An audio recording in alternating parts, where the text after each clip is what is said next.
2010 GAIL pipe line പദ്ധതിക്ക് ആദ്യമായിട്ട് അനുമതി ലഭിക്കുന്നത്.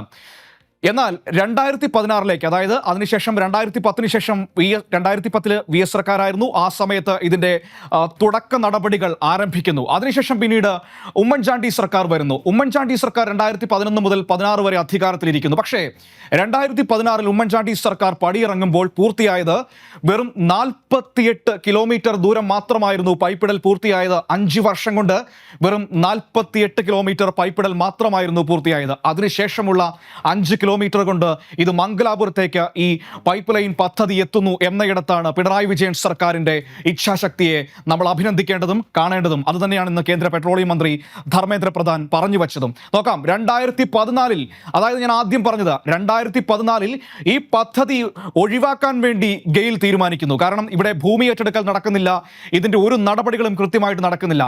അവരവരുടെ ഇവിടുത്തെ ഓഫീസുകളൊക്കെ പൂട്ടി ഇവിടുന്ന് പോകാൻ വേണ്ടി തീരുമാനിക്കുന്നു. തുടർന്ന് എന്തു സംഭവിച്ചു എന്നുള്ളതാണ് ഈ പദ്ധതിയുടെ വിജയകഥയായി നമുക്ക് പറയാൻ കഴിയുക.